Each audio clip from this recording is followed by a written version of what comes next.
Magandang araw po sa inyong lahat. Marami na po akong narinig na istorya tungkol sa mga kwentong aswang na ibinabahagi rin po sa inyo ng masusugid ninyong tagapakinig. Tangi ang inyong programa lamang po ang napili kong pagsulatan ng isang natatangi at nakakakilabot na aking karanasan sa nangyari po sa baryo ng Santa Fe. Naganap po iyon taong 1970, kung saan ay lumipat kami sa baryo ng matandang babae na nagbenta sa amin ng lupa. At dahil ex-convict po ako, walang gustong tumanggap sa akin.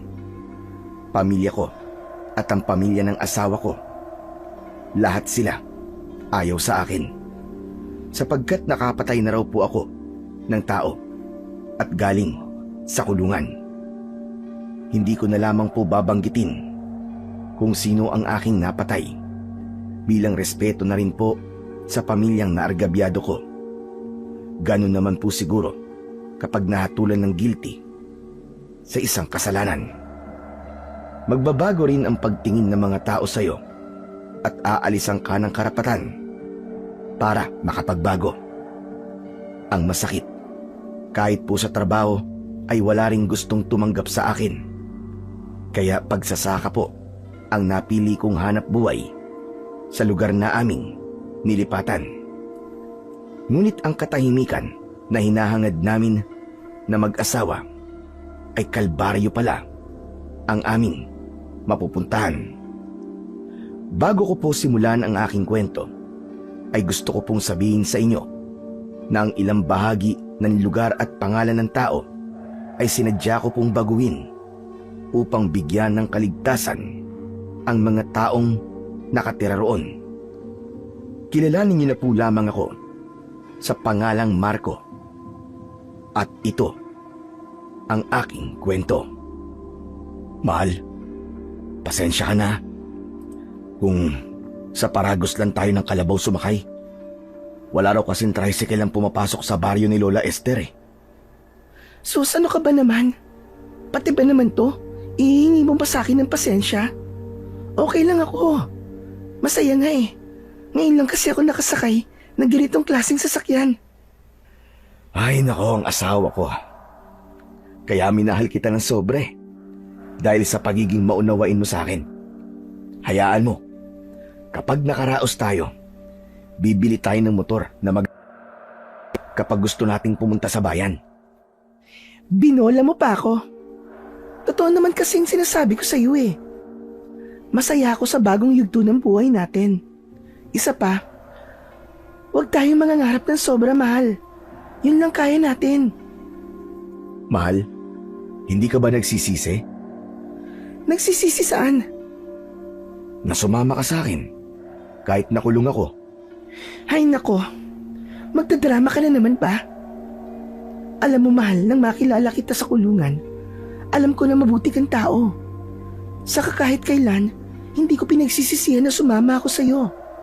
At ikaw ang pinili kong maging asawa. Hindi naman lahat ng nakukulong ay masama, di ba? Tsaka hindi ba, kaya ka naman nakulong ay dahil pinagtanggol mo lang naman ang kapatid mo. Hindi ko lang talaga maiwasan ang hindi malungkot, mahal. Talaga bang gusto mong tumira sa lugar na to? Marco, bakit ba pala yung tanong mo sa akin? Kanina ka pa hindi mapakali ah. Ikaw yata ang ayaw sa lugar na to eh. Eh kasi naman, mahal, tignan mo ang palayan, oh. Tigang, tuyo, at walang buhay ang bawat paligid. Walang bahay na makikita. Parang nakakapanibago ang paligid, mahal. Malayong malayo sa itsura ng syudad. Sa una lang yan. Ayaw mo ba nun? Kapag nagsimula na tayo magtanim ng palay sa bukid, tayo lang ang magkakaroon ng bagong ani na palay. Di ba nakita mo naman? Wala sa kanila nagtatanim ng palay, kahit ng mga gulay. Pumapabor pa nga sa atin ang pagkakataon. Sana nga, mahal ko. Napakarami natin dapat patunayan. Sa pamilya mo, sa pamilya ko. Hinusgahan nila ang pagkatao ko, mahal. Hayaan mo na. Ang mahalaga, hindi kita hinusgahan at hindi ka masamang tao para sa akin. Ay nako, ngayon ka pa ba panghihinaan ng loob? Kasama mo na ako? Magiging tatay ka na, mahal. O ayan, sumisipa na naman ang anak natin, no? Narinig yata yung sinasabi mo. Ang lahat ng pagod at pag-aalala ko ng mga sandaling yon ay nawala, Sir Blair. Lalo na nang maramdaman ko ang paggalaw ng tiyan ng asawa kong si Amelia. Wala nang sasaya pa sa puso ng isang ama kapag naramdaman ang pintig ng puso ng kanyang anak sa sinapupunan ng asawa. Yun ang karanasan na tuluyang nagpabago sa aking pananaw sa buhay. Muli naming itinuon ang paningin sa daan. Nang mga oras na yon ay tanghaling tapat na. Mataas ang sikat ng araw, pero hindi namin yon pansin dahil abala kami sa pagtingin sa paligid na nadadaanan namin. Nakaupo kasi kami ni Amelia sa hulihan ng paragos, kaya malaya naming nakikita ang paligid ng lugar. Sino ba naman ang mag-aakala na sa edad kong 35 taon ay magiging tatay ako? Akala ko nun tatanda na ako ng binata Sus, bakit ikaw lang ba? Ako rin naman 28 taong gulang na ako. Bago binayayaan ng anak. Pero pakiramdam ko, Daisy pa rin ako. Ha? Anong Daisy? Daisy 8. Hindi ko napigilan ang hindi matawa sa biro na yon ni Amelia. Akala ko talaga niloko niya ako sa edad, kaya nahalikan ko siya sa kanyang kamay. At sa pagtungo ko, biglang gumewang ang gulong ng paragos. Napansin namin na nasagasaan ng gulong nito ang isang kalansay ng kalabaw. Bumakas ang takot sa mukha ng aking asawa dahil sa labis na gulat. Kaya naman, agad ko siyang niyakap ng maigpit at tinakluban ang kanyang mga mata. Humingi naman ng pasensya sa amin ang lalaking nakasakay sa ibabaw ng kalabaw na siyang may hawak sa tali noon. Salamat na lang talaga sa lalaki na yon dahil libre niya kaming pinasakay sa kanyang paragos. Ang paragos ay ang karitong hila-hila ng kalabaw na madalas na ginagamit ng mga magsasaka para maghatid ng kalakal sa malayong lugar. At dahil natakot ang asawa ko, sinikap kong pakalmahin ang loob niya. Huwag kang matakot, mahal. Marami raw talagang namatay na hayop sa lugar na to dahil bihira raw umulan Walang mainom na tubig at namatay ang mga damo na pinagkukunan nila ng pagkain. Pero sana naman, ibinaon nila yung patay na kalabaw bilang pagpapahalaga nila sa buhay ng hayop na minsang naging katulong nila sa pagtatrabaho nang hindi naman pakalat-kalat sa daan. Hayaan mo na. Huwag ka na magalit. Natakot ka ba? Medyo lang naman. Nagulat lang talaga ako. Tsaka, yung amoy ng katawan ng kalabaw, amoy bulok. Para ka namang ewan. May mabango ba naman na patay na hayop? Tinawanan ko na lang ang sinabing yun ni Amelia dahil gusto kong mawala ang takot na nararamdaman niya. 9 na buwan ng buntis ang asawa ko. Kabuwanan niya na. Pero nagiging sensitibo pa rin siya sa mabahong amoy sa kanyang paligid. Ilang linggo na lang ay makikita ko na ang unang anak namin ni Amelia. Ganon daw talaga kapag nanganganay. Minsan lumalampas daw ng 6 na araw bago manganak. Kaya lahat ng paraan sa pag-iingat ko sa mag-ina ko ay ginawa ko.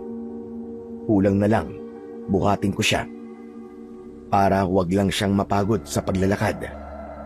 Habang hawak ko ang kamay ni Amelia, ay napasulyap ako sa alaga naming aso na si Pulgoso. Panay ang linga ng hayop sa paligid na para bang hindi napapakali. Tignan mo nga si Pulgoso. Oh.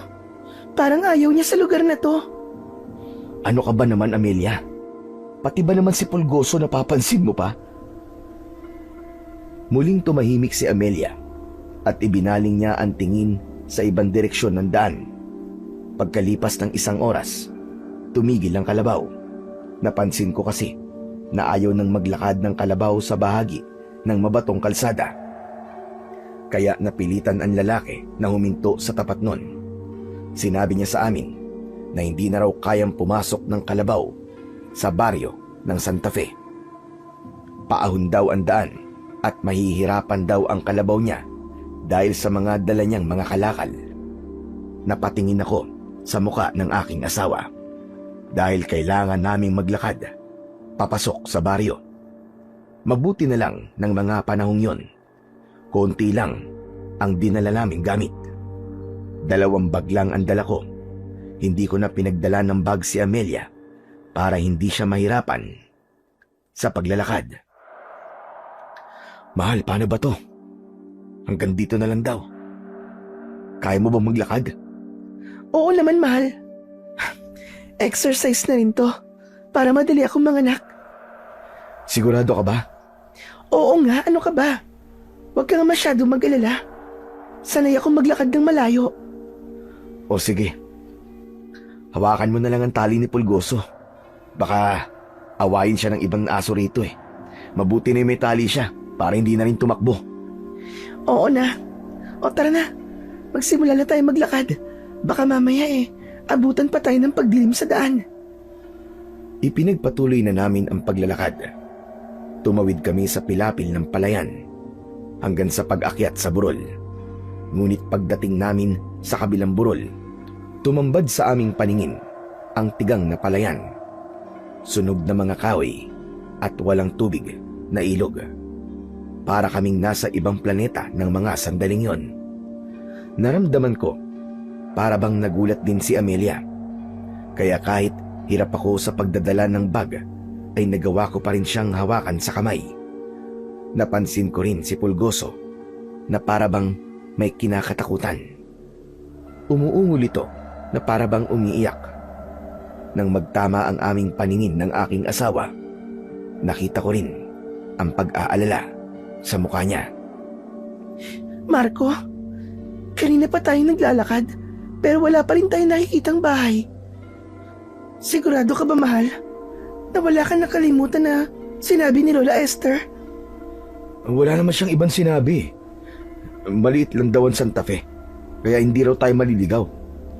Sinunod naman natin kung ano ang mga sinabi niya. Kaya huwag ka mag-alala.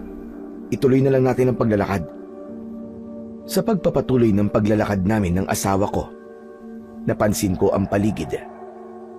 Malawak ang damuhan na merong mga nagkalat na katawan ng patay na hayop. Kaya ang itsura ng lugar na yon ay nakadagdag sa takot na nararamdaman naming mag-asawa. At dahil doon, hindi na nagsalita pa si Amelia. Hawak niya ang kanyang tiyan, kaya hindi na ako nakatiis. Mahal ko, bakit kanina ka pa yatang walang kibo? Tumingin siya sa akin nang may bakas na lungkot ang muka. Saka muling tumingin sa daan. Sunod-sunod ang paghinga niya ng malalim. Pagkatapos, huminto si Amelia sa paglalakad at nagsalita habang titig na titig sa mga mata ko. Mahal, tama kaya tong desisyon natin? Teka, akala ko ba ayos lang sa'yo na nandito tayo? Bakit parang nagbago yata ang nararamdaman mo? Bigla kasi ako nag-alala sa lugar na to eh. Kaya hindi ko alam kung tama ba ang desisyon natin na dito tayo tumira.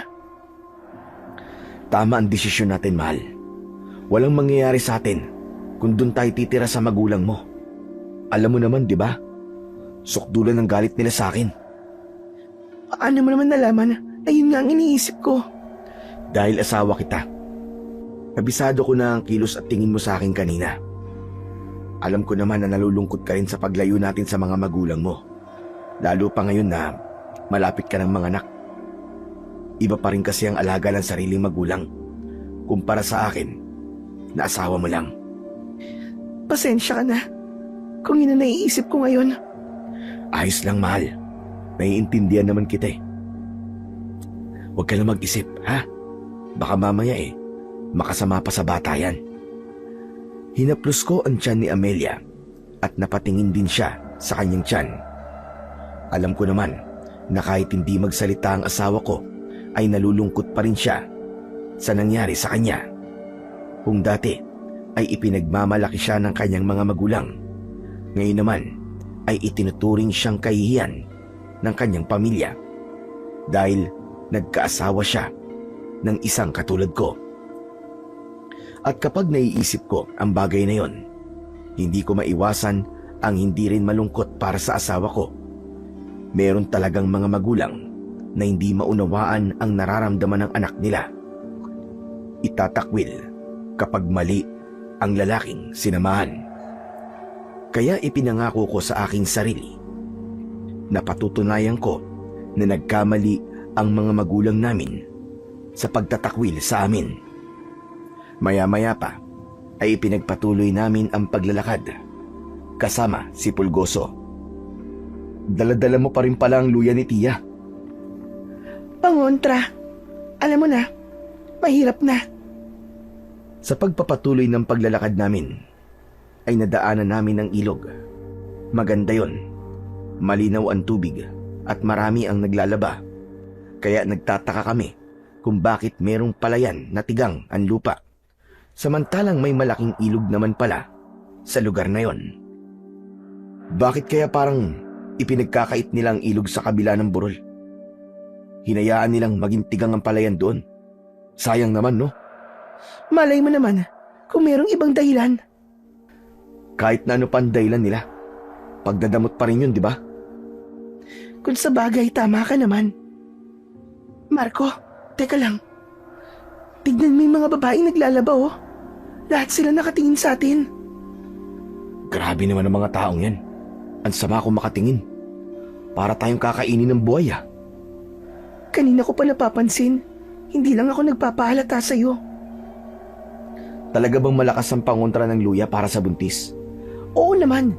Ilang beses na raw napatunayan ni Tia ang bisa nito. Bakit mo naman naitanong? Ha? Wala naman. Naisip ko lang. Maigpit ba ang pagkakatali niyan sa bewang mo? Yumuko ang asawa ko at sinuri ang bewang niya. Nakita ko naman na maayos ang pagkakatali ng luya sa bewang ni Amelia. Hindi ko alam kung bakit bigla akong naging balisa ng mga sandaling yon. Ganito yata talaga ang pakiramdam kapag napunta sa ibang lugar. Idagdag pa ang panay pag-atras ni Pulgoso habang nababahag ang buntot na tila ba may kinatatakutan. Humawa ka mabuti sa braso ko, ha? Baka mamaya madulas ka sa mga bato. Naramdaman ko sa aking braso ang nanlalamig na kamay ni Amelia. Kaya alam ko na sa mga sandaling yon ay kinakabahan din siya. Maya-maya pa ay nakatawid na kami sa ilog habang nararamdaman pa rin ang masasamang tingin ng mga kababaihan na naroon. Iniisip ko na lang na baka ngayon lang sila nakakita ng lalaking may tato sa katawan. Kaya nila pinagtitinginan kaming mag-asawa. O baka naman ay nagagandang lalaki lamang sila sa akin. Kaya hindi sila kumukurap sa pagtingin sa akin. Lahat ng posibleng dahilan ay inisip ko ng mga sandaling yon para mabawasan ang pag-aalala na nararamdaman ko. Mahal, mukhang madulas ang daan sa pilapil ng palayan. Ligtas ba kung tutuloy tayo dyan? Oo, akong bahala sa'yo. Parang nararamdaman ko na ang pagod, mahal. Kanina pa tayo naglalakad Sumasakit na rin pati tiyan ko. Ano kaya kung magpahinga na muna tayo? Ha? Naku, ganun ba? Sandali. Hahanap muna tayo ng puno na pwede nating masilungan. Inilinga ko ang paningin ko sa paligid ng lugar. Pero natanaw namin ang maraming bahay na gawa sa kugon at kawayan. Merong mga tao na naglilinis ng kanilang harapan. Nagwawalis ang mga babae. May ilang kalalakihan na nagsisibak ng kahoy na panggatong. Pero ang mas umagaw sa aming atensyon, ang mga banderitas na isinasabit ng ilang lalaki sa gilid ng daan. Teka, mahal. Kaya pa ba? Konting tiis pa. May mga bahay na akong nakikita eh. Sa palagay ko, nandito na tayo sa baryo ng Santa Fe. Kung sa bagay, para makapagpahinga ako ng maayos, baka gabihin pa tayo sa daan eh. Ang sabi pa naman ni Lola Esther, marami raw aayusin sa bahay. Huwag kang mag-alala. Nadala ko naman ng martilyo ng matandang nakasama ko sa kulungan eh. Karpintero kasi siya roon sa loob. Kaya na makalaya siya, sa akin na iniwan lahat ng mga gamit niya. Hindi ko naman inaasahan na magkakaroon pala ito ng silbi sa akin sa paglipat natin dito. Parang sinadya talaga ng pagkakataon, no? Mabuti na lang talaga at naalala mong dalhin. Bigla kong naalala ang tungkol kay Lolo Agno na nagbigay sa akin ng magandang martilyo. Yun ang naging regalo niya sa akin nang makalaya siya sa kulungan. Magmula noon, madalas ko nang dinadala ang martilyo kahit saan ako magpunta. Muling nabaling ang atensyon ko sa lugar na aming kinaroroonan. Kahit paano ay nawala ang takot na nararamdaman ko, pati ng asawa ko, dahil tuluyan na kaming nakahinga ng maluwag nang makita ang kabuuan ng lugar na yon. Pagkalipas ng ilang minuto, sa wakas, narating namin ang maliit na tarangkahan ng baryo kung saan ay pinagtitinginan na naman kami ng mga tao, lalo na ang asawa ko na nakakapit sa aking braso. Si Pulgoso naman ay nakasiksik din sa aming dalawa ni Amelia. Dahan-dahan kaming naglakad, kaya napansin namin na tumigil ang lahat sa kanilang mga ginagawa, pati na ang mga kalalakian na nag-aayos ng banderitas sa gilid ng daan. Mahal ko, nakita mo ba ang itsura ng kanilang banderita sa gilid ng daan? Oo, bakit? Mukha kasing ano eh. Mukhang ano, Amelia? Hindi naman mukhang banderitas yan eh. Parang pinato yung bituka ng hayop. Mahal, huwag mong takutin ang sarili mo. Ano ka ba? Huwag mo nalang pansinin ang mga yan. Alalahanin mo, buntis ka. Baka makasama sa'yo kung palagi mong papansinin ang mga ginagawa nila. Malay mo naman, meron silang kaugalian dito. Hayaan mo na lang. Nasabi ko lang yun sa asawa ko para wag na siyang matakot. Gusto ko tuloy pagsisiyan ang pagpunta sa baring yun dahil sa mga taong nakatira doon. Pero kahit may kakaiba kaming napapansin, nanatili pa rin kaming kalmado at ipinakita ko sa aking asawa na matapang ako at kaya ko siyang protektahan anuman ang mangyari. Ilang saglit pa ay may humarang sa amin na isang lalaki. Wala siyang damit na pang-itaas, kagaya ng ibang mga lalaking naroroon. Suot lang nila ang salawal na puti. Ang mga babae naman ay nakasuot ng bestidang kulay puti. Ang laylayan nun ay halos sumayad na sa lupa, para akong ibinalik sa sinaunang panahon. Maya-maya pa ay nabaling naman ang atensyon namin sa lalaking nagsalita. Napansin ko, may baril siya sa gilid ng kanyang bewang. Nagsindi ang lalaki ng sigarilyo at iniabot niya yon sa akin. Sigarilyo? Sige ho, salamat na lang. Ayos lang ho. Hindi naman ako naninigarilyo eh. Saan kayo galing? Batangas ho. Bakit kayo nandito? Dito kasi kami nakabili ng lupa. Kami ang nakabili ng lupain ni Lola Esther. Diyan po sa unahan ng baryo. Yung po may malawak na palayan. Oo. Si Lola Esther. Matagal nang abandonado ang lupa at bahay na yon. Sana tinignan niyo muna bago binili. Mukha kasing marami kayong aayusin dun eh. Ayos lang ho. Marunong naman po akong magkarpintero eh. Napansin ko kagad na hindi nakatingin sa akin ang lalaki. kundi sa tiyan ng asawa ko. Biglang bumundol ang kaba ko. Naramdaman din ni Amelia ang kakaibang tingin ng lalaki sa kanya. Kaya mas sumiksik siya sa akin. Naisip ko na lang na baka ganun lang talaga sila kung makatingin. Dahil maganda at kakaiba ang suot namin na damit kumpara sa kanilang mga kasuotan. Maya-maya pa ay muling nakipag-usap sa akin ang lalaki na para bang umaasta siyang matagal na kaming kakilala. Habang hindi pa rin niya inaalis ang tingin sa tiyan ng asawa ko. Mas hinihigpitan ko ang pagkapit sa kamay ng asawa ko. Kulang na lang ay magtago siya sa likod ko. Saka ko lang naman napansin na may bahid ng dugo ang balat ng lalaki. Kaya pala naaamoy ko ang malansang singaw ng katawan niya. Hindi naman yon nakaligtas sa kaharap ko. Nahuli niya akong nakatingin sa balat niya. Eto ba? Naku, pasensya na kayo. Malansa katawan ko eh. Paano? Nagkatay kami ng baboy kanina. May konti kasi kaming pagsasalo mamayang gabi. Kaya minamadali namin ang pag-aayos sa mga banderitas. Kaya hindi ko napansin na marumi pala ang katawan ko. Ano po ba ang okasyon? Konting salo-salo lang ng pamilya. Halos lahat kaming nakatira rito magkakamag-anak. Walang iba rito, maliban sa inyong mag-asawa. Magtatanong pa sana ako sa lalaki nang maramdaman ko ang kamay ni Amelia sa braso ko na para bang hinihilan niya na ako para umalis sa lugar na yon. At teka, matanong ko lang, saan ba kayo sa Batangas? Trapeche po. Alam ko yun. Taniman ng mga tubo at puting rosas. Matagal na po naubos sa mga pananim doon. Nagsindi ang lalaki ng sigarilyo habang pakalug-kalug ang ulo dahil sumasang-ayon siya sa sinasabi ko. Si Amelia naman, kanina pang walang imik habang nakakapit pa rin sa aking braso. Ganun talaga kapag nasa ibang lugar, kailangan makisama, lalo na sa mga tao na nakatira doon.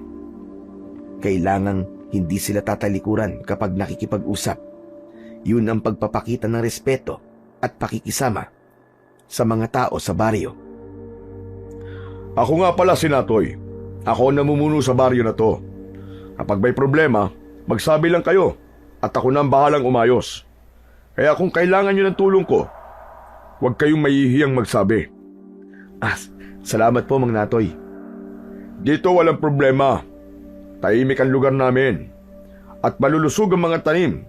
Kaya lang, noong nakaraang buwan, nagkaroon ng epidemya eh. Epidemya? 20 bata ang namatay. Hindi namin alam kung bakit. Wala makapagpaliwanag. Kaya sinunog na lang namin ang mga bangkay nila. Sabay hit-hit ni Mang Natoy ng sigarilyo niya habang nakatungo. Hindi siya tumitingin sa aming mag-asawa, pero ramdam ko ang panginginig sa kamay ni Amelia. Humihigpit ang pagkapit niya sa braso ko. Naplos ni Amelia ang kanyang tiyan dahil nag-aalala siya para sa kaligtasan ng aming anak. Alam ko na natatakot na ang asawa ko, kaya hinawakan ko ang kanyang kamay saka pinisil ng maraan. Tumingin siya sa akin, pero dahil nakamasid sa amin si Mang Natoy, parang nabasa niya kung ano ang iniisip namin. Huwag kayong mag-alala. Ligtas ang asawa at anak mo rito. Tila nararamdaman din ng aming kaharap ang takot na nararamdaman ng aking asawa.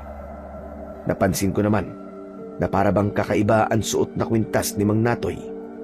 Magtatanong pa sana ako nang biglang lumitaw ang isang batang lalaki. May kapansanan siya. Hati ang kanyang labi hanggang sa ilong. Pero napansin ko na para bang sinadya yun at hiniwa ng talim. Nawala lang ang atensyon ko sa batang yumayakap kay Mang Natoy nang biglang hawakan ng bata ang tiyan ni Amelia. Pasimple kong hinila ang aking asawa papunta sa likod ko, pero hindi tumigil ang bata sa paghipo sa tiyan niya. Dala ng takot ay nagyaya na si Amelia sa akin. Marco, hindi pa ba tayo aalis? Napapagod na ako eh. Ang sakit na ng binti ko. Oo, aalis na tayo. Huwag na kayo mag-alala mag-asawa. Tapos naman na ang epidemya. Lalaki na malusog ang anak niyo rito. Siya nga pala. Ito ang anak ko, si Kiko. Mahilig talaga siya sa buntis. Kasi gusto niya na magkaroon ng kapatid. Kaya po pala ganyan siya. Mang Natoy, paano po ang bibig niya? Yun ba? Nataga ko. Napagkamalan ko kasing aswang nang minsang malasing ako. Akala ko talaga napatay ko nga eh. Mabuti na lang at nakaligtas ang anak ko. Nagulat ako sa sinabing yun ni Mang Natoy. Tumayo ang mga balahibo ko sa katawan habang pinagmamasdan ko ang paghaplos niya sa ulo ng anak. Patuloy pa rin ang bata sa paghipo sa tiyan ng asawa ko. Kaya sinaway na siya ni Mang Natoy. Hoy, ano ka ba? Baka mamaya masaktan si... teka, ano nga ba ang pangalan niyo mag-asawa? Ako po si Marco. Ang asawa ko naman po, si Amelia. Pasensya na kayong dalawa sa anak ko, ha? Hoy, ano ka ba, anak? Tigilan mo na nga yan, halika nga rito. Baka mamaya masaktan ang anak ni Amelia. Hinawakan ni Mang Natoy ang kamay ng anak. Saka muling tumingin sa aming mag-asawa. Bakas sa mukha nito ang labis na hiya. Huwag ka na magulo, Kiko. Bumalik ka na sa bahay. Nag-uusap pa kami ng bisita natin eh. Nanggugulo ka rito. Pero dahil hindi maawat ang bata sa paghawak sa kamay ni Amelia, pinalo ni Mang Natoy ang kamay ng bata sa harap namin. Saka sinabunutan ng buhok. Kaya nagpaalam na rin kami ng aking asawa. Sige po, mauna na po kami. Hindi ko na hinintay na magsalita si Mang Natoy. Mabilis namin siyang tinalikuran at naglakad ng maraan. Kahit hindi ko sila tignan, alam ko, nararamdaman ko. Nakatingin sila sa amin. Lalong-lalo na sa asawa kong si Amelia. Saka ko lang napansin ang naluluwang mga mata ng aking asawa. Akala ko, hindi pa tayo aalis dun eh. Kapag napapakwento ka talaga, limot mo na ang totoong sadya natin sa lugar na to. Nakakainis ka. Kanina pa kita hinihila eh. Pambihira ka talaga, oo. Sandali lang, ang puso mo naman. Galit ka na naman kaagad. Makakasama sa anak natin yan eh. Ikaw naman kasi, nakita mo na nga na halos haluin na ng batang yun ang tiyan ko. Kontento ka pa rin sa pakikipag-usap sa lalaking yun. Oo, naaawat na. Huwag ka na magalit, mahal. Pasensya ka na talaga. Hindi ko lang talaga maiwasan si Mang Natoy kasi mabuti naman yung pakikitungo niya sa atin eh. Kaya huwag ka na magalit. Hayaan mo at sa susunod, iiwasan na lang natin yung bata. At si Mang Natoy kung gusto mo. Ayos ba yun? Akala ko, pagtapos naming mapansin ang kakaibang lugar na yon sa bakuran ni Mang Natoy, ay tapos na ang takot na mararamdaman namin ni Amelia. Pero, nagkamali ako. Nadaanan namin ang ilang pangkat ng mga kababaihan na nakasuot ng kulay itim na bestida. Magulo ang kanilang buhok at ang paraan ng kanilang pag-iyak ay parang alulong ng aso. Kaya si Pulgoso naman ang naging balisa ng oras na yon. Tinahulan niya ang mga babaeng walang tigil sa pagyuko sa lupa. Diyos ko naman, ano bang klaseng lugar to? Parang gusto ko na yatang magsisi na nagpunta tayo rito, Marco. Huwag kang mag-alala. Baka naman nagluluksa lamang sila. Mukha naman silang namatayan ng mahal sa buhay. Hindi ba't nabanggit ni Mang Natoy na marami ang namatay na bata sa baryong to? Sinasabi mo ba na baka mga yan ng mga ina na nawalan ng anak? Oo. Baka hindi nila kinakaya ang sakit. Kaya sila nagkakaganyan. Marco, natatakot ako. Natatakot ako para sa kaligtasan natin at ng anak natin. Ano ka ba naman? Walang mangyayari sa atin at sa anak natin. Hinding-hindi ko yung papayagan. Upang mabawasan ang takot na nararamdaman ng asawa ko, niyakap ko siya ng maigpit. Saka lang namin napansin na sementeryo pala ang lugar na yon dahil sa mga krus na nakabaon sa lupa. Kaya kahit papano, nabawasan ang pangamba ko dahil hindi sila takot sa krus. Ibig sabihin lang nun ay hindi sila mga aswang. Alam kong nakita rin yun ng asawa ko, kaya kahit papano ay naging kalmado rin siya. Ipinagpatuloy namin ang paglalakad at hindi nagtagal ay bumungad sa amin ang isang lumang bahay na may mga puno sa palibot. Ibinaba ko ang dala kong mga bag, saka humarap sa aking asawa. Dito na tayo titira, Amelia. O ano? Maganda naman ang bahay, di ba?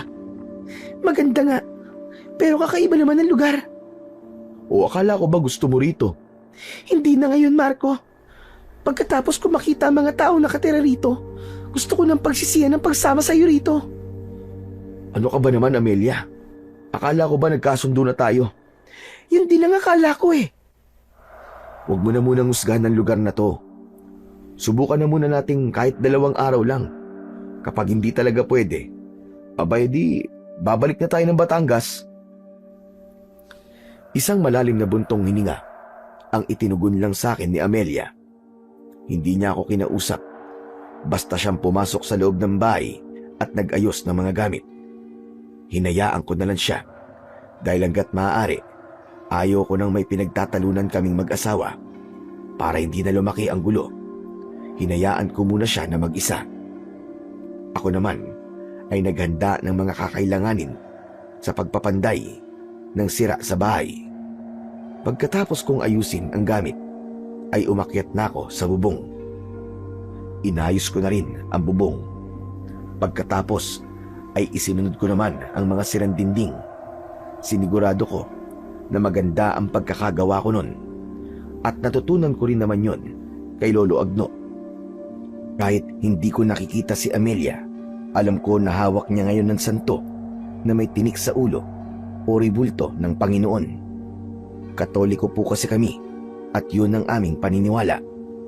Ako naman po, simula nang makulong, alam ko na nagkulang na rin po ako sa pananampalataya sa Panginoon. Hindi na po ako madalas na tumatawag sa Kanya o manalangin man lang kahit ilang saglit lang. Katwiran ko ng mga sandaling yon. Basta alam ko na may Diyos ay sapat na yon. Nang matapos ako sa pagkakarpintero, ay muli ko yung pinagmasdan. Ayos na to. Pwede na akong pumasok sa loob. Paglinga ko sa paligid, ay napansin ko ang asong si Pulgoso. Panay ang pagtahol niya sa harap ng kakawyan na malapit sa aming bahay. Para bang may nakikita ito na hindi nakikita ng ordinaryong tao. Nilapitan ko ang alaga kong hayop, sakay nawakan ng kanyang likod. Itinali ko muna siya sa hagdan bago ako tuluyang umakyat sa itaas ng bahay. Pagpasok ko sa loob, nakadisplay na ang mga santo sa tapat ng pintuan.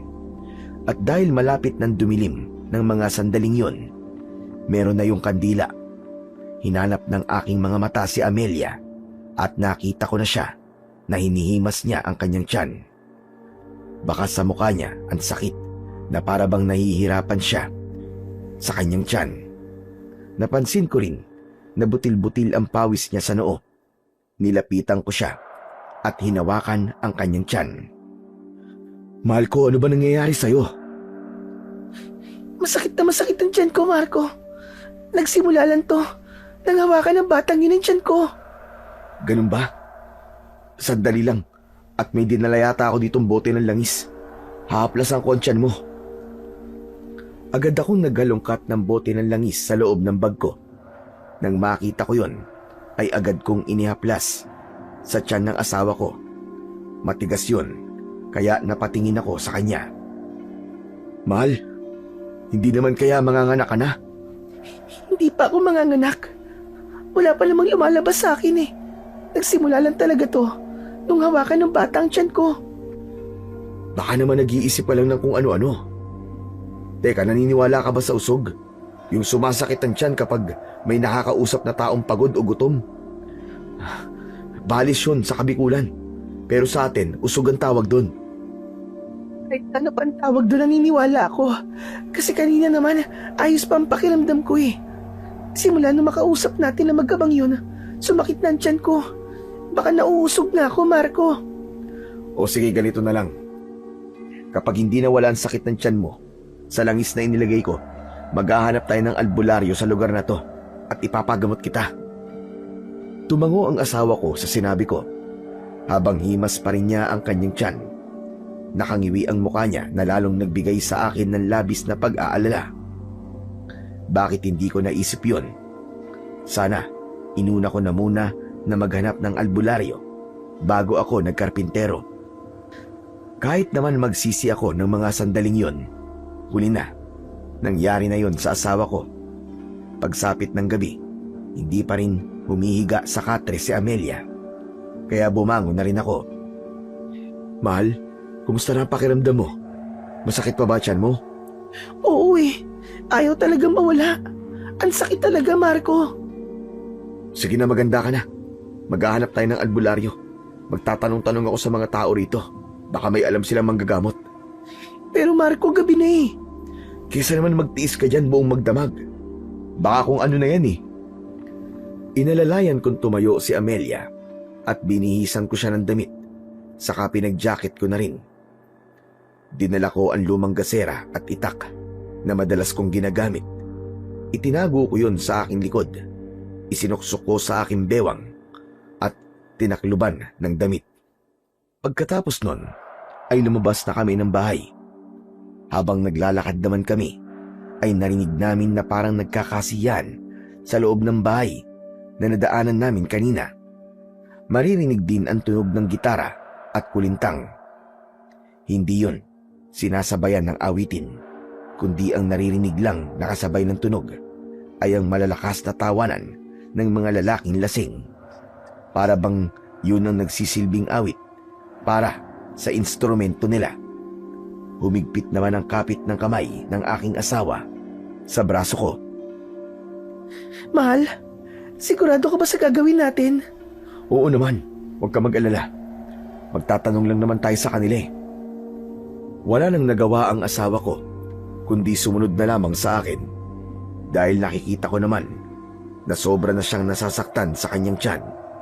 Kaya naman, mahigpit ko siyang inakbayan habang naglalakad. Pagpasok namin sa pintuan ng malaking bahay, nakita namin ang maraming tao. Lahat sila ay walang suot na pang-itaas na damit. Nagkakasiyahan sila na para bang meron silang sariling mundo. Agaw pansin din sa amin ang isang matandang babae. Hawak ang isang instrumentong kung tawagin ay kulintang. Nung una ay hindi ko alam ang ibig sabihin ng instrumentong yun. Pero nang marinig ko ang tunog nun, para bang inuutusan nun ang mga taong naroroon na manahimik. Hindi na lang namin sila pinansin dahil baka mas lalo lamang kaming magtawag ng atensyon.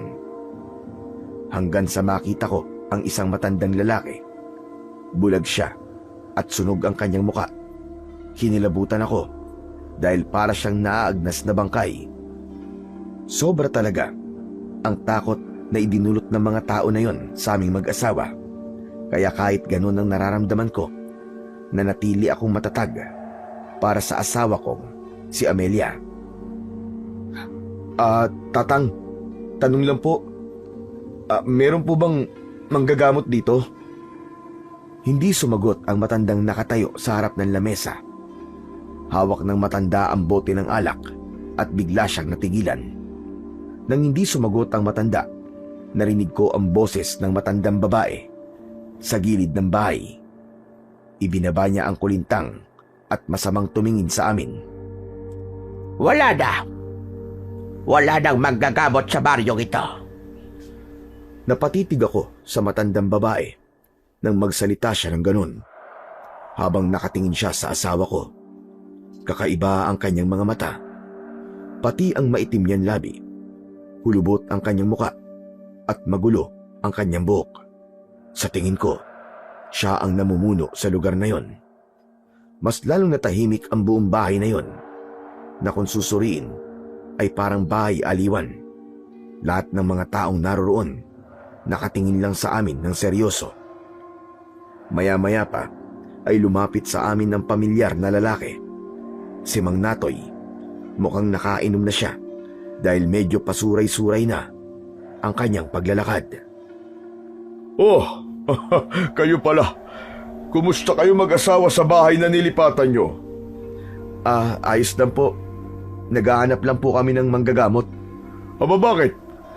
Sumasakit ba ang tiyan ni Amelia?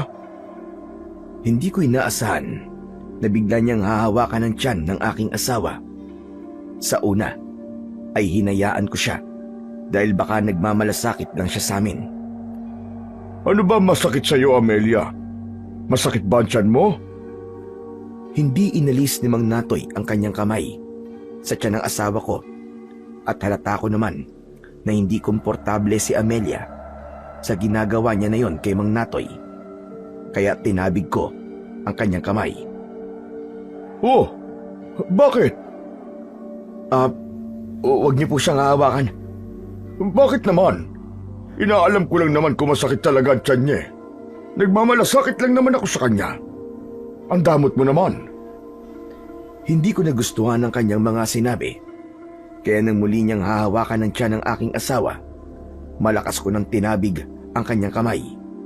Nagsipagtayuan din ang mga kamag-anak niyang naroroon, habang ang matandang babae ay nakatingin sa amin at nanatiling nakaupo sa bangko. Ang matandang lalaki naman, na may sunog ang muka at bulag, ay lumapit sa may pintuan. Nagkatinginan kami ni Mang Natoy habang hawak ko pa rin ang kanyang kamay. Ano? Hindi mo ba bibitiwan ang kamay ko? Dahil hindi ko binitiwan ang kamay ni Mang Natoy, malakas niyang hinila ang kamay niya mula sa pagkakahawak ko at agad niya akong sinuntok sa aking muka. Kasunod nun, sinakal niya ako. Naramdaman ko ang magaspang niyang mga kamay. Bumaon ang kuko niya sa leeg ko. Dahil dun, natakot ng gusto si Amelia. Marco! Mang Natoy, ano ba? Bitiwan niyo po ang asawa ko! Pero hindi pinakinggan ni Mang Natoy si Amelia. Naramdaman ko na lang ng mga sandaling yon, umangat ang paa ko sa sahig. Kaya mas lalong lumakas ang sigaw ng asawa ko. Kaya naman, tinabig ko ang kamay niya at malakas ko siyang sinuntok sa panga. Nabaling ang mukha niya sa kanan. Dahil sa nangyari, nagsilapitan sa amin ang mga kamag-anak ni Mang Natoy. Kaya naman, nakaganti ng suntok sa akin ang lalaki.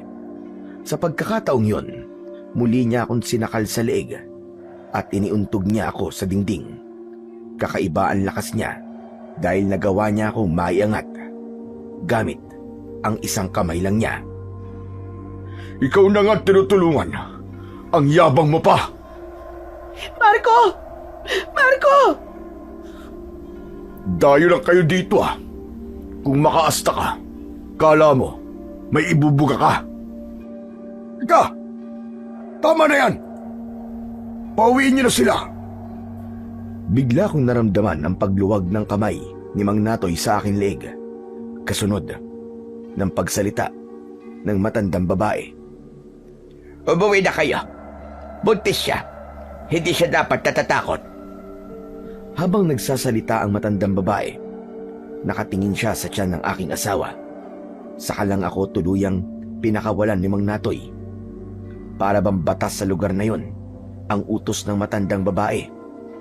At si Mang Natoy naman, ang matapang na tauhan ng matanda. Pero ang matandang lalaki kanina na pumigil kay Mang Natoy, sa kanya ako naiwagaan.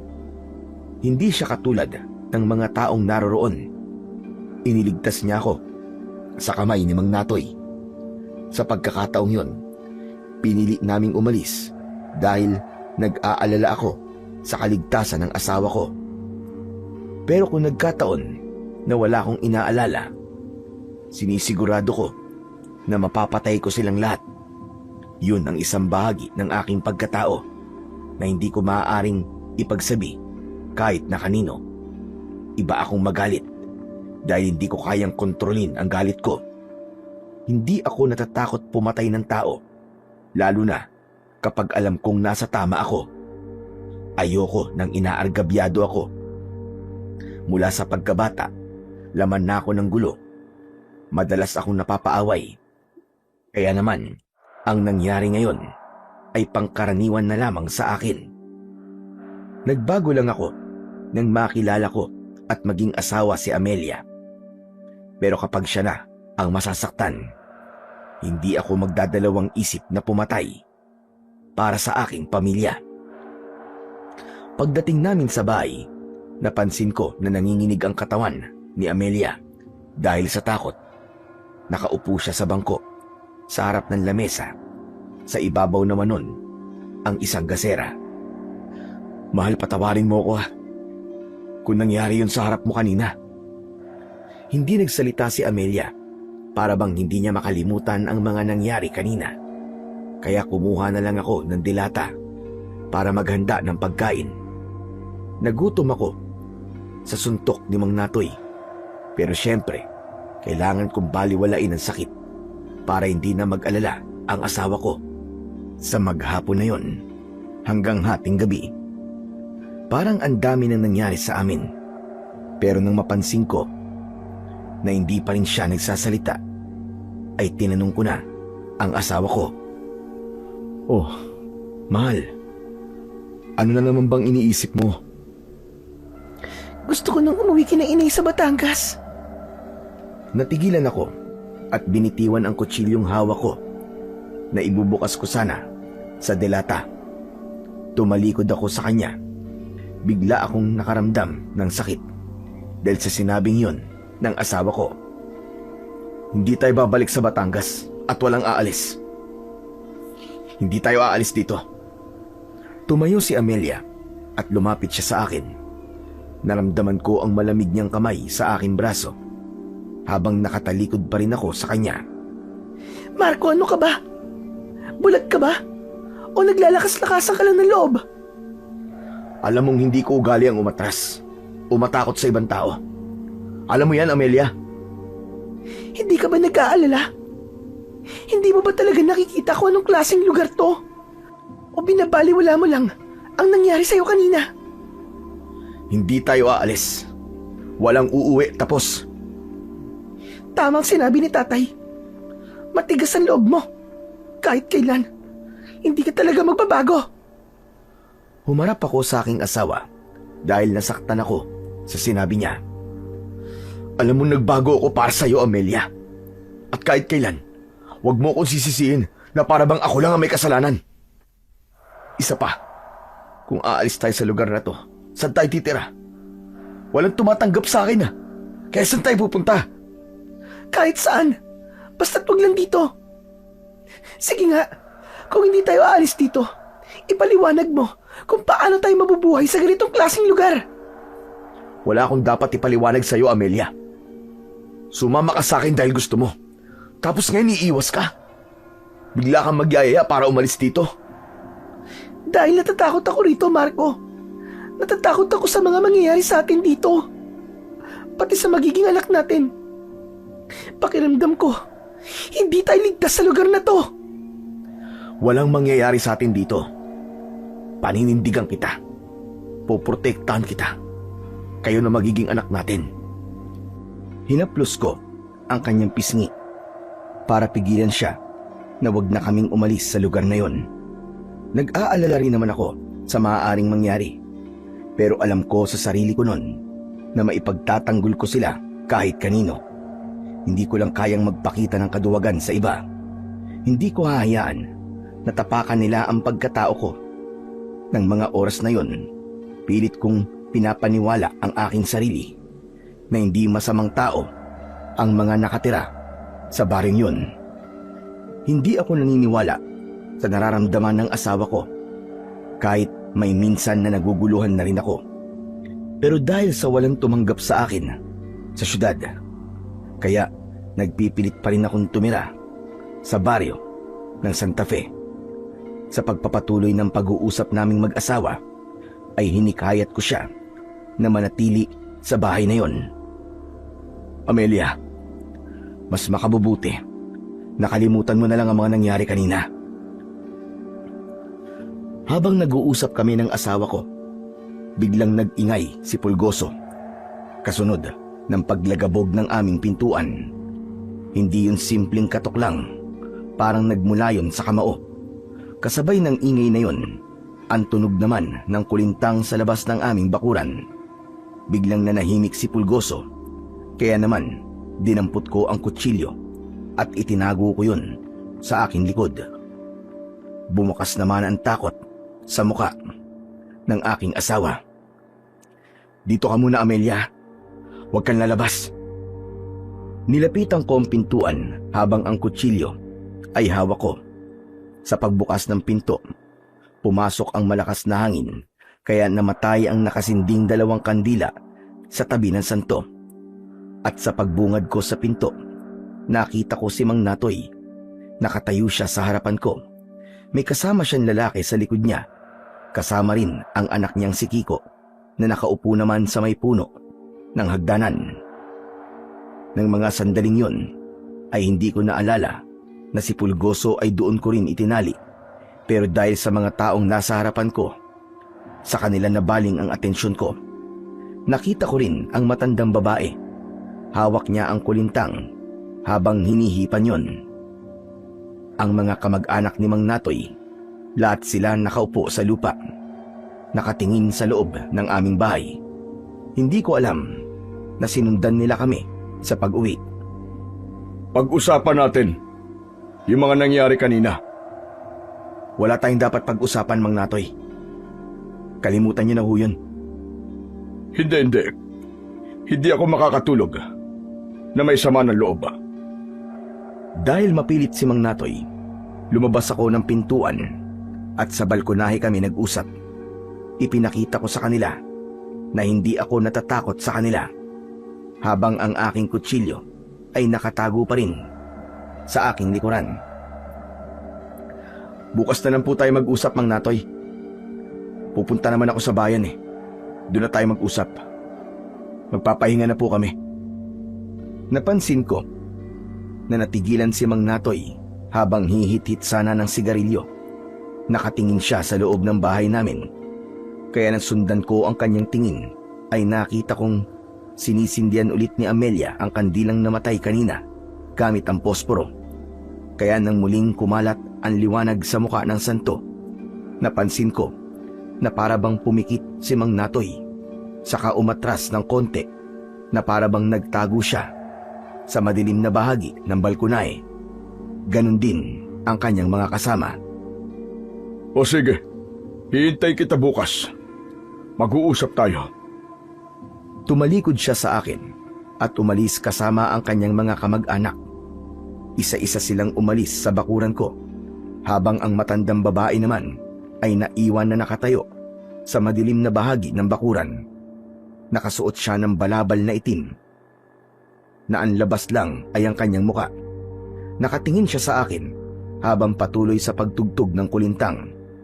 Tumigil ang matandang babae sa pagtugtog na parabang bumulong siya sa hangin habang nakangisi. Kay bago, nagsimoy naggabi.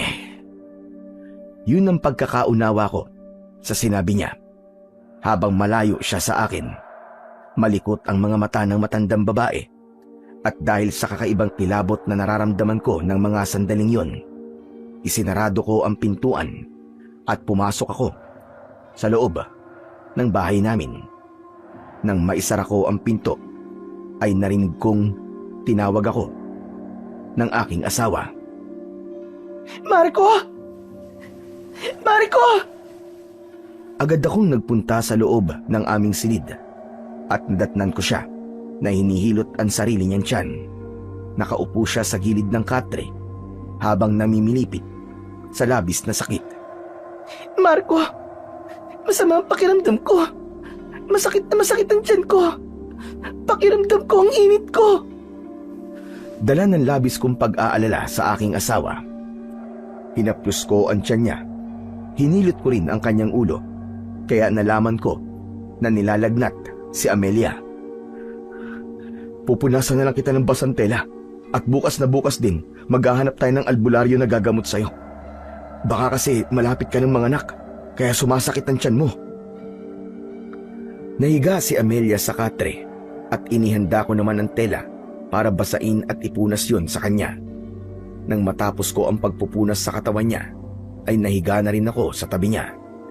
Dala ng pagod, ay agad akong nakatulog. Kinabukasan, hinasa ko ang itak na dadalhin ko sa pagpunta ko sa bayan. Pinaghandaan kong muli ang pagkikita namin ni Mang Natoy. Siniguro ko na matalas yun. Sinipat ko at hinawakan ang talim ng itak. Ngunit isang malakas na sigaw ang narinig ko mula sa pintuan sa labas. Boses yun ni Amelia. Takot na takot. Kaya naman, dala ng pag-aalala ko, tumakbo ako papunta sa pinagmumulan ng boses ng aking asawa. Nadatnan ko siya na umiiyak. Nanginginig ang kanyang mga kamay. Amelia? Ano nangyari? Ano nangyari, mahal? Magsalita ka! Amelia! Hindi sumagot ang aking asawa. Sa halip, itinuro niya ang alaga namin na si Pulgoso. Nanlaki ang mga mata ko nang makita ko ang pugot na ulo ni Pulgoso. Nakatusok yun sa matulis na kawayan habang ang dugo ay nakakalat sa lupa. Bakit hindi ko yun naisip? Mahal na mahal ni Amelia si Pulgoso, kaya gano'n na lang ang iyak niya. Niyakap ko siya ng maigpit. Bumakas ang galit sa aking muka. Alam ko na si Mang Natoy ang may gawa nun sa aso namin. Marco! Marco, ang aso natin! Pinatay nila! Huminahon ka. Huminahon ka lang, Amelia. Halika, pumasok muna tayo sa kusina. Inalalayan ko siyang maglakad patungo sa kusina. Saka kumuha ng isang basong tubig at ipinainom yun sa kanya. Kita ko pa rin ang panginginig sa kanyang kamay. Kaya mas lalong umusbong ang galit ko para kay Mang Natoy. Kaya naman, hinanda ko ang aking itak. Isinuksok ko yun sa aking bewang. Pupuntahan ko na si Mang Natoy at mananagot siya sa pagpatay niya sa aking alagang aso. Isang plano na hindi ko sinabi kay Amelia. Lumapit ako sa harap ng altar. Hinawakan ko ang mukha ng rebulto, saka pumikit. Sa unang pagkakataon, ay nagdasal ako sa Panginoon na sana ay gabayan niya ako sa gagawin ko. Yun din ang unang pagkakataon na nagtiwala ako sa Panginoon, habang si Amelia naman ay nagtataka sa ikinikilos ko. Teka, Marco! Saan ka pupunta? Dito ka lang, Amelia. Huwag kang sumama. Hintayin mo ako, may aayusin lang ako. Marco! Umalis na lang tayo dito! Hindi ko pinansin ang sinabi ng asawa ko. Buo na ang pasya ko. Napapatayin ko si Mang Natoy dahil sa ginawa niya sa aso ko at para matigil na rin ang panggugulo niya sa amin. Habang nakatingin ako sa aking asawa, biglang napako ang paningin ko sa martilyo na nakapatong sa ibabaw ng lamesa. Hindi ko alam na para bang nakita ko na kumislap yun. Pero hindi ko nalang pinansin at kinausap ko si Amelia. Mahal, babalik ako. Huwag kang mag-alala. Mabilis lang ako ron. Hindi ko na hinintay na magsalita pa si Amelia para pigilan ako. Agad na akong umalis sa bahay at iniwanan ng aking asawa. Pagkalipas ng ilang minuto na paglalakad, nakarating ako sa bahay, aliwan. Nakatayo ako sa harap ng bahay. Napansin ko na tahimik ang paligid sa mga oras na yon. Para bang walang tao. Pero dahil galit na galit ako, mabilis akong pumasok sa loob ng bahay. Nakita ko ang bulag na matandang lalaki. Nagulat ito sa biglang pagpasok ko habang pinakikinggan ang kilos ko sa loob. Nasaan si Mang Natoy? Hindi kagad nakapagsalita ang matandang lalaki, kaya inulit ko ang pagtatanong sa kanya. Habang papalapit ako sa kanyang kinatatayuan, hindi ko rin inaalis ang paningin ko sa kanya. Saan ko makikita si Mang Natoy? Huwag ka nang maghanap ng gulo! Nasaan si Mang Natoy? Hindi ako sinagot ng matanda habang pilit siyang lumilinga sa paligid na para bang balisa. Halata ang takot sa kilos ng matanda. Halos pabulong ang pagsasalita niya na para bang iniingatan nito na merong makarinig sa pinag-uusapan namin. Umalis na kayo ng asawa mo rito. Hindi mo ba alam na ang lahat ng mga taong nakatira rito ay mga aswang? Walang aswang-aswang sa akin. At walang aswang sa lugar na to. Kaya mabuti pa, ituro niyo sa akin kung nasan si Mang Natoy. Aswang sila. Aswang na tiktik na pumapatay sa mga babaeng buntis. Kaya hinaan mo ang boses mo, Marco. Naririnig nila tayo. Huwag niyo akong lukuhin, ha? Hindi mo ba naririnig ang mga ingay na yan? Hindi ka ba naniniwala? Pakinggan mo. Pakinggan mo ang ibinubulong ng hangin. Ang tunog sa paligid. Ang kanilang mga huni. Kaya't makinig kang mabuti. Umalis ka na. Ilayo mo ang asawa mo rito.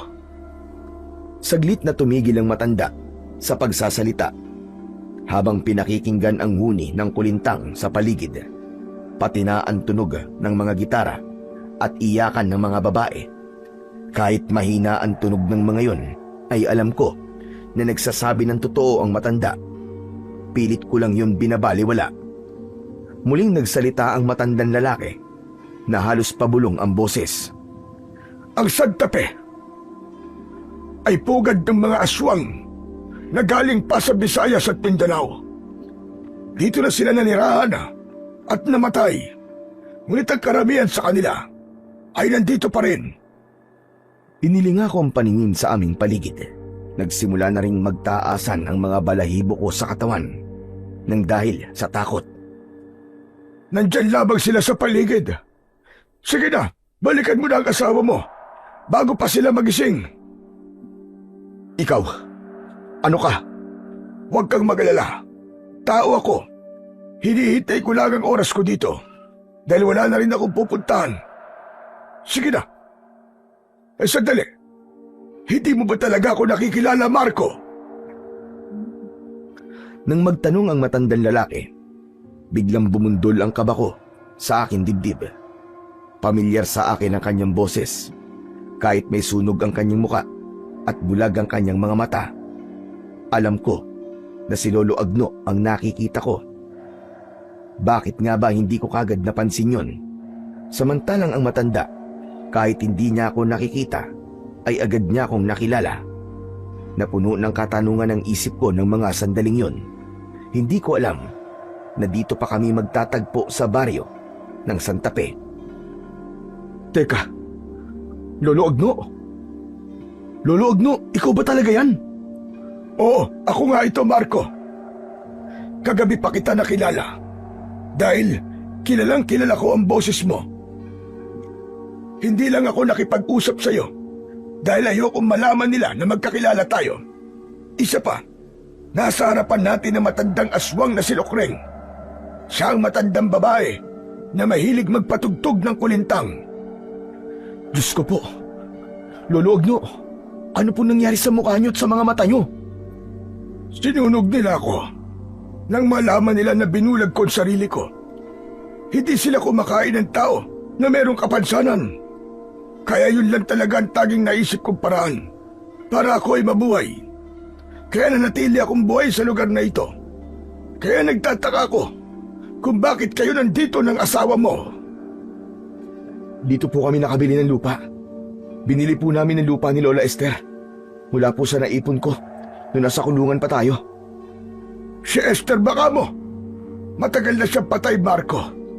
Pinatay siya ni Natoy at ng mga kasama niya dahil siya ang albularyong gumagamot sa mga batang may sakit noon. Teka, ano po bang ibig sabihin ng pagtugtog po ng kulintang ng matandang babae na si Lola Lokring? Ang kulintang ay pagtatawag ng aswang. Ang ibig sabihin nun, meron silang panibagong bibiktimahin. Sila rin ang pumatay sa 20 kabataan na namatay sa lugar na ito. Kaya kailangan mo nang umalis. Sige na, balikan mo na ang asawa mo at umalis na kayo sa baryong ito sa lalong madaling panahon. Pero paano po kayo, Lolo Agno? Huwag mo na akong alalahanin. Hindi nila ako masasaktan. Teka. Sandali lang. Nagmamadali ang matanda sa pagdukot ng kagamitan sa ilalim ng lamesa niya. Isang kwintas na maliit na kadena ang nakita kong una niyang inilabas mula roon. May palawit yun na isang maliit na bote at iniabot niya yon sa akin. Hawakan mo ito. Kakailanganin mo yan.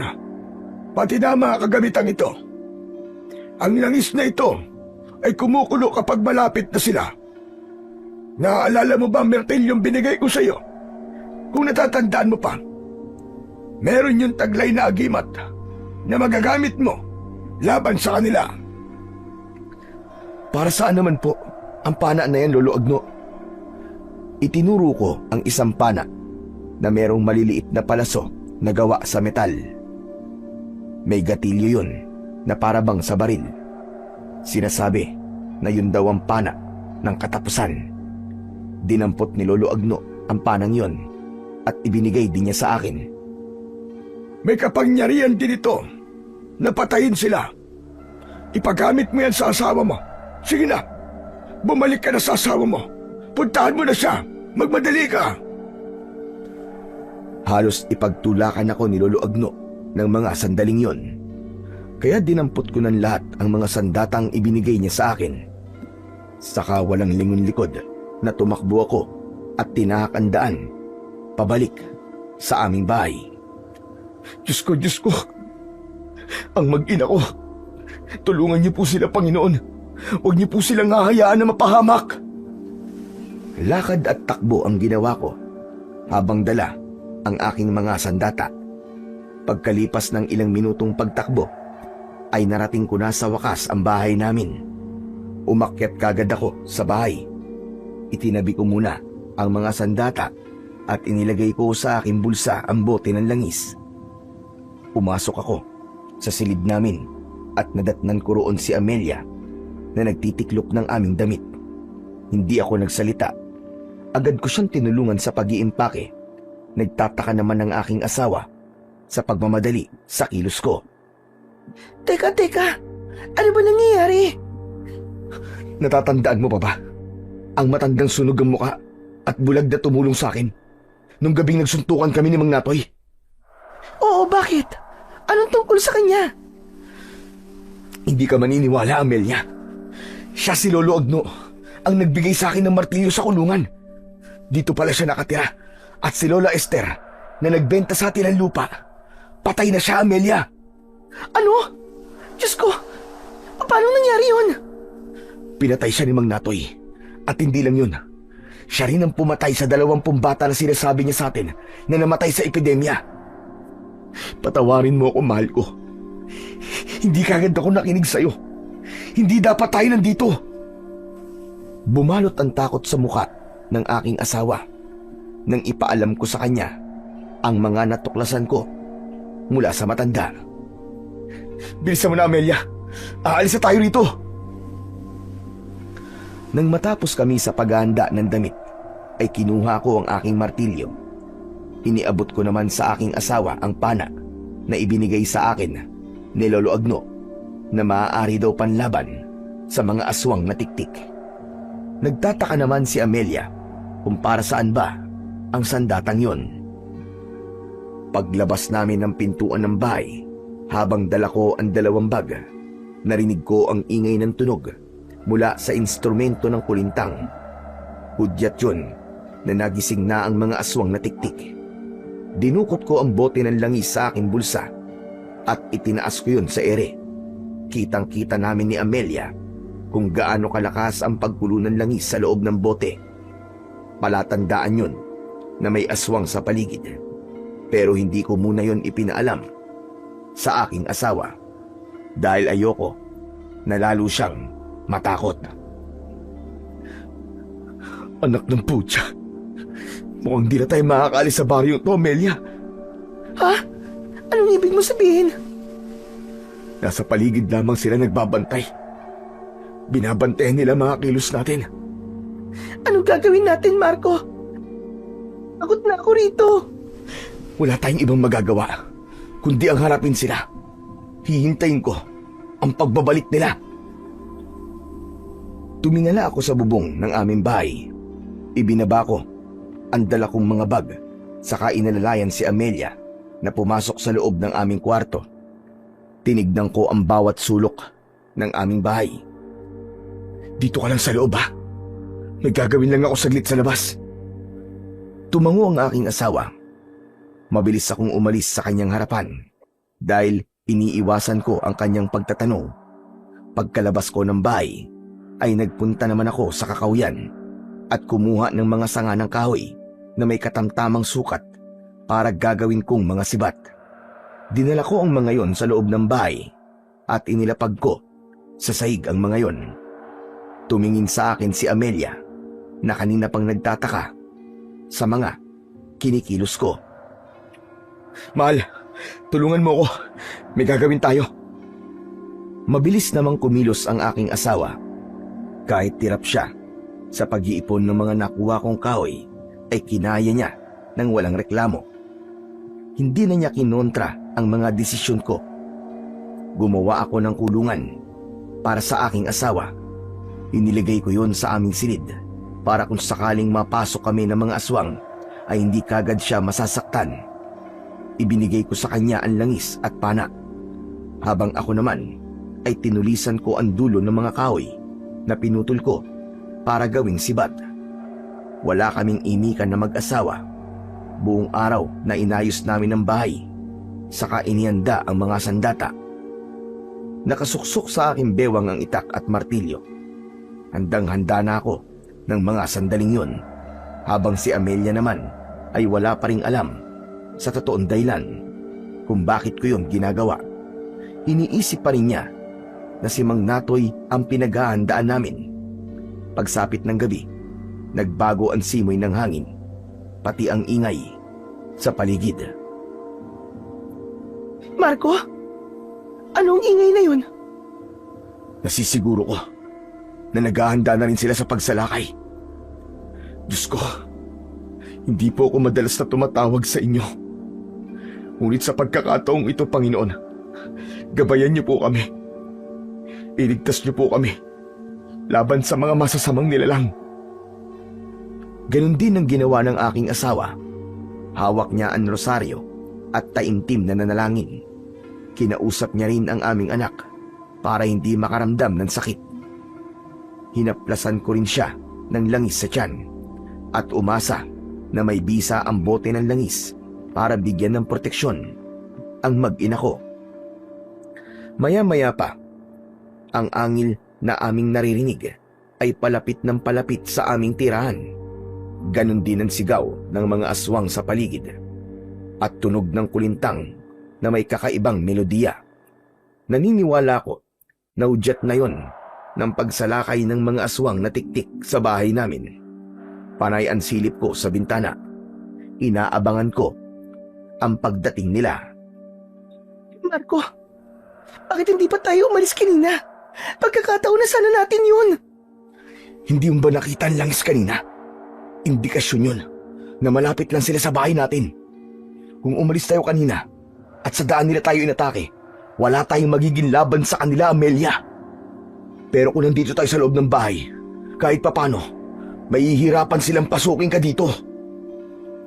Pero, hindi pa rin tayo ligtas sa bahay na to, Marco. Umalis na rin tayo rito.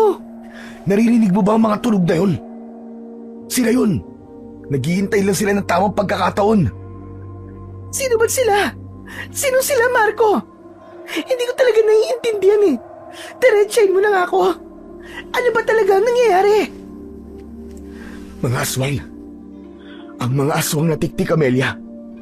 Sina Mang Natoy at ang lahat ng mga taong nakatira sa lugar na to.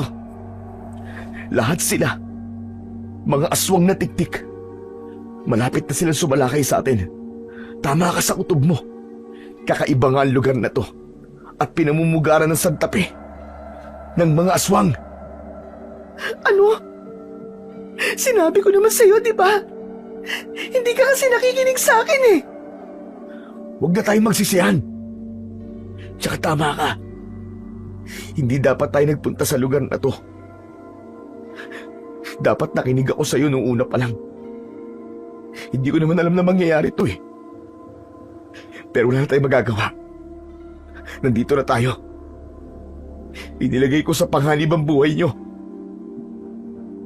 Tumayo ako at lumapit kay Amelia.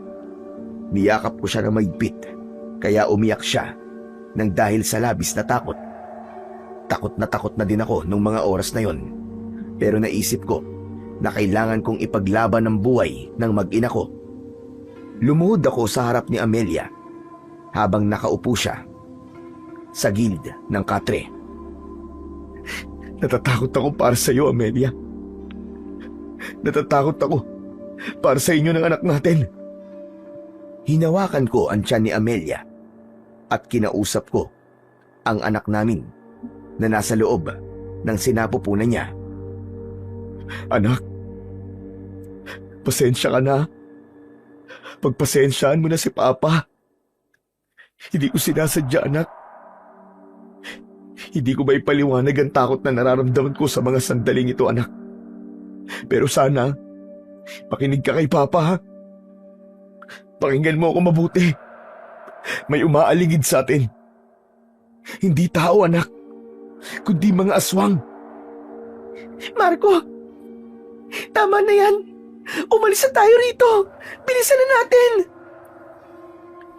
Iniharang ko ang daliri ko sa labi ng asawa ko para bigyan siya ng babala na huwag niyang lakasan ang kanyang boses. Malakas kasi ang pandinig ng mga aswang na tiktik. Yun ang sabi ni Mang Agno. Kaya halos pabulong akong magsalita. Sige, pero aalis tayo rito ng buhay, Amelia. Basta't makinig ka at maniwala ka sa akin. Walang mangyayaring masama sa atin. May awan, Diyos. Tutulungan niya tayo na makaalis dito ng buhay. Pinahawakan ko mabuti kay Amelia ang bote ng langis. Kahit nanginginig ang mga kamay dahil sa takot, maigpit naman niyang hinawakan ang bote. Amelia, makinig ka. Kailangan kong tulong mo. Kailangan kong kooperasyon mo. Pilitin mo maging matatag para sa anak natin. Yumuko ako sa mga kamay ng asawa ko at marahan ko yung hinalikan bilang pagsusumamo. Nang maramdaman ko ang palad ng aking asawa, saka lamang napanatag ang loob ko. Napapikit ako at ipinagdasal ko sa Panginoon ang aming kaligtasan.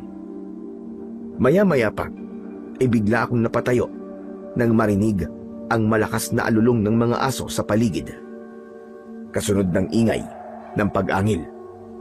Pagsilip ko sa bintana, nakita ko ang pangkat ni Mang Natoy. Kakaiba na ang kanilang mga itsura. Tumayo sila sa harapan ng bakuran namin habang nakahanay. Nakalitaw ang kanilang mga pangil at nakalaylay ang mahahaba nilang mga dila. Matataas ang kanilang mga ulo, mahahaba rin ang kanilang mga tenga, pulang-pula ang kanilang mga mata. Sabay-sabay silang umangil na parang hudyat ng paghahamon nila ng laban. Ngumisi si Mang Natoy na tumutulo pa ang malapot niyang laway. Marco, ang langis! Nakita ko na malakas na kumukulo ang langis sa loob ng bote na hawak ni Amelia. Muli kong ibinaling ang aking paningin sa labas ng aming bahay. Lahat sila ay nakapalibot sa bakuran namin habang tumutulo ang kanilang laway na parabang gutom na mga mababangis na hayop. May mga umakyat sa puno papunta sa bubong ng bahay namin. Kaya naman, maigpit na hinawakan ni Amelia ang pana. Tumingala siya sa bubong at itinutok niya yon sa itaas. Kumaluskos ang bubong na parabang sinisira ayon. Ako naman ay inilabas ko ang martilyo habang nananatili sa aking bewang ang itak. Pareho kaming nagulat ni Amelia nang masira ng isang aswang na tiktik ang bubong ng bahay namin. Ngunit matapang na pinana yun ni Amelia. Tinamaan ang aswang sa muka, dahilan para mahulog siya sa lupa, habang ako naman ay hinarap ang aswang na dumaan sa bintana. Pinalo ko siya ng martilyo sa ulo kaya nagulat ako nang biglang masunog ang katawan ng aswang. Totoo nga. May kakayahan nga ang martilyo na pumatay ng mga aswang. Isa nga tong agimat. Dahil sa sandatang yon, nawala ang pag-aalala ko. Lahat ng pumasok sa aming bahay ay minartilyo ko ang ulo. Muli kong isinuksok ang martilyo sa aking bewang at itak naman ang ginamit ko. Dahil marami na ang umatake sa amin, bawat wasiwas ko sa ere ng itak ay tinatamaan ko sila ng taga. Pero dahil hindi sila tinatablan ng itak ko, napilitan akong itapon yon at tumarak ang talim sa isang tiktik na sumira naman sa aming dingding. Naging malikot ang mga mata naming mag-asawa dahil alerto kami sa paligid. Biglang nabutas ang dingding at lumusot ang kamay ni Mang Natoy. Sinakal niya ako at naramdaman ko ang pagbaon ng kuko niya sa likod ko. Nagpumiglas ako. Lumaban ako para sa buhay ko. Pero dahil malakas ang braso ni Mang Natoy, hindi ako makaalis sa pagkakasakal niya. Huwag mo nang ipagkait sa amin ang asawa mo. Hindi ko hahayaan na makuha niyo mag-ina ko. Dadaan muna kayo sa bangkay ko, mga hayop kayo!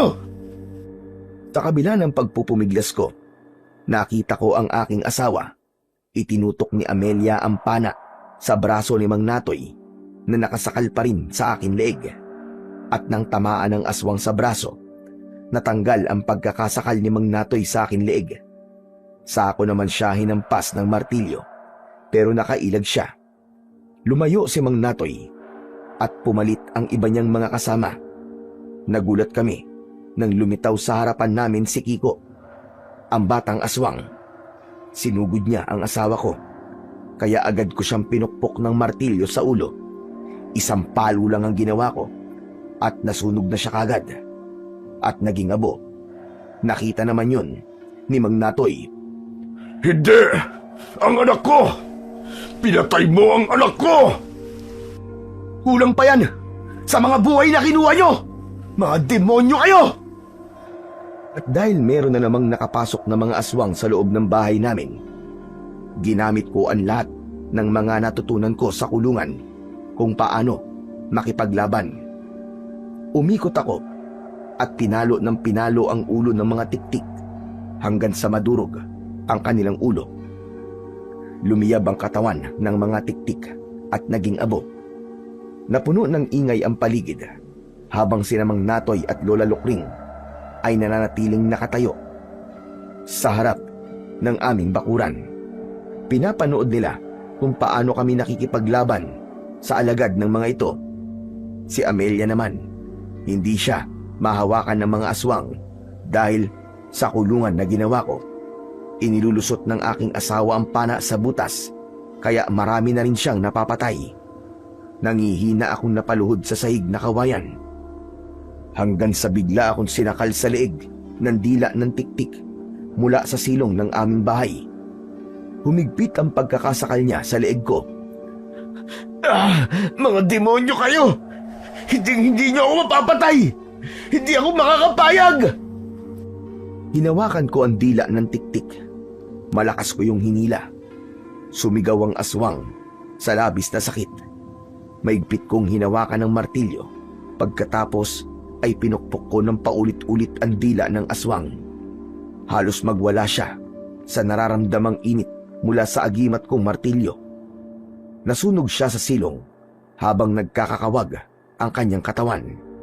Maya-maya pa ay sabay-sabay silang umatake.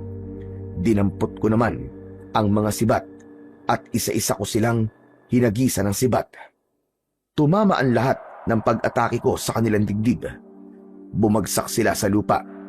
Habang hawak ang sibat, napilit nilang tinatanggal sa pagkakabaon sa kanilang katawan. Sinulyapan ko si Amelia na abala pa rin sa pagpana sa mga aswang na nasa bubong. Amelia, mag-iingat ka! Huwag mo akong alalahanin, Marco. Sinisiguro ko na mamamatay silang lahat. Muli akong tumingin sa labas ng bahay at wala na sina Mang Natoy at Lola Lukring doon. hanggang sa bigla na lamang silang lumitaw sa aking harapan at nagpakawala sila ng tig-isang suntok sa akin na tumama naman sa aking dibdib at muka. Bumagsak ako ng pasadsad sa sahig.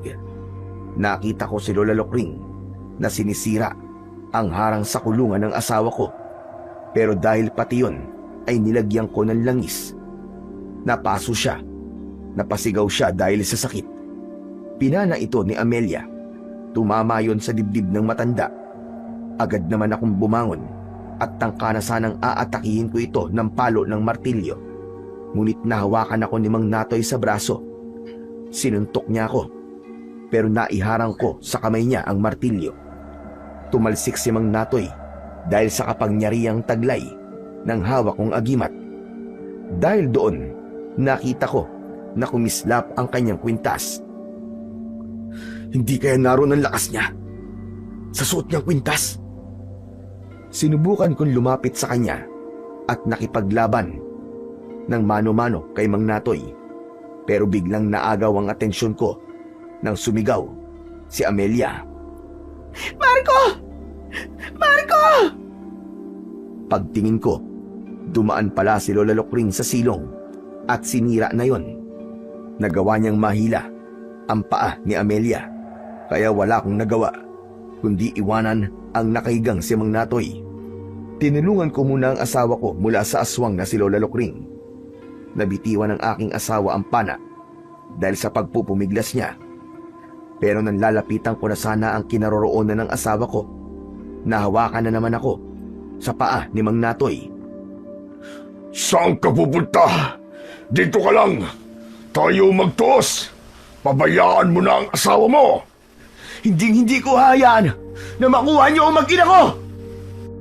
Sinipa ko siya sa muka at pinukpok ko ang kamay niya gamit ang martilyo. Nabitiwan niya ang paa ko. Sa kabila ng pagpapambuno namin ni Mang Natoy, mas inisip ko ang kalagayan ni Amelia. Kitang-kita ko na malapit na siyang mahulog sa silong at baka tuluyang makalabas sa ginawa kong kulungan. Pero ginawa ng asawa ko ang lahat para hindi magtagumpay ang aswang na si Lola Lokring. Akin ka na! Sa akin ka na ngayon! Sa akin na ang anak niya! Bitiwan mo ako, hayop ka! Marco! Marco, tulungan mo ako sa demonyong ito! Amelia! Huwag ka lalabas! Lumaban ka! Huwag ka magpapatalo sa kanya! Isuot mo sa leg niya ang kwintas na bote ng langis! Sinunod ako ng aking asawa habang nagpapambuno naman kami ni Mang Natoy. Tumalsik ang hawak kong martilyo. Nakipag-agawan ako sa kanya sa martilyo dahil akala niya mahahawakan niya yon. Sakto na nakapitan niya na ang hawakan ng martilyo. Nasunog ang kamay niya at naputol. Umalingaw-ngaw ang sigaw niya sa buong paligid dahil sa labis na sakit. Ang kamay ko! Walang hiya ka! Magbabayad ka! Mabilis kong dinampot ang martilyo at nang mahawakan ko yon, agad ko siyang pinalo ng aking martilyo. Sa ulo at dibdib ang tama niya na halos mabasag ang kanyang bungo. Kinuha ko ang suot niyang kwintas. Sinira ko yon at pinukpok din ang martilyo. Saka lang gumapang ang apoy sa katawan ni Mang Natoy habang nagkikikisay ang katawan hanggang sa tuluyang nasunog at naging abo. Kasunod ng pagkamatay ni Mang Natoy, lumiyab din ang katawan ni Lola Lokring dahil nagawa ng asawa ko na maisuot niya ang kwintas sa leeg ng aswang. Nagkikikisay ang katawan ng aswang na si Lola Lokring habang binabalot siya ng makapal na usok. Saka unti-unting nilamon ng apoy hanggang sa tuluyan ng matunaw ang kanyang katawan. Kumalat ang apoy sa sahig na nagsisimula ng tumupok sa bahay namin. Lumiwanag ang hawak kong martilyo at ang liwanag na yon ang pumatay naman sa ibang mga aswang na tiktik na nasa labas pa rin ng bahay. Nasunog sila ng liwanag ng agimat ng martilyo ko hanggang sa maging abo silang lahat at tinangay ng hangin. Nilapitan ko ang asawa kong si Amelia at hinila ang kanyang kamay. Mahal ko, salamat sa Diyos. Halika na, lumabas na tayo ng bahay. Malapit na masunog ang bahay natin. Marco, masakit ang paa ko. Hindi ko maigalaw. Nakita ko na may gasgas ang binti niya dahil sa kuko ni Lola Lukring kanina. Kaya binuhat ko na lang siya at tumakbo papalabas ng bahay. Saktong paglabas namin, lumagablab na ang malaking apoy sa buong bahay namin.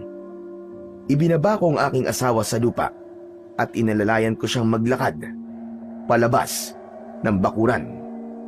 Tinanaw ko na lang ang bahay na unti-unti nang tinutupok ng apoy. Mahal, tiisin mo muna ang sakit ha. Kailangan na nating umalis dito. Hila ko ang kamay ng aking asawa at lumabas kami ng bakuran habang ang alipato mula sa nasusunog naming bahay ay nagsimulang kumalat sa hangin. Inakala ko na napatay na namin ng mga aswang pero nagulat kami sa biglang paglitaw ng isang tiktik. Mukha siyang paniki na pasuray-suray sa paglalakad papalapit sa aming kinaroroonan pero biglang lumitaw sa likod ng aswang si Lolo Agno. Binuhusan niya ng langis ang ulo nito. Mula sa aming harapan ay nasunog ang katawan ng aswang. Sige na, makakalis na kayo. At wag na kayong babalik pa sa baryong ito. Opo, makakaasa po kayo na yun po ang gagawin namin. Lolo Agno, maraming salamat po sa lahat ng tulong nyo. Utang ko po sa inyo ang buhay namin pamilya. Sino siya, Marco? Sino siya? Siya si Lolo Agno, ang nakasama ko sa kulungan at may-ari ng martilyo may agimat. Sa'yo na ang martilyo ni El Marco. Ibinigay ko na yan sa'yo. Sige na, ligtas na kayo. Kaya maaari na kayong umalis. Bumalik na kayo kung saan man kayo nanggaling. Mabilis naming tinaak ang daan palabas ng baryo ng Santa Fe. Sa isang tahimik na paligid ay nakahinga kami ng maluwag. Natakasan na namin ang impyernong lugar na yon.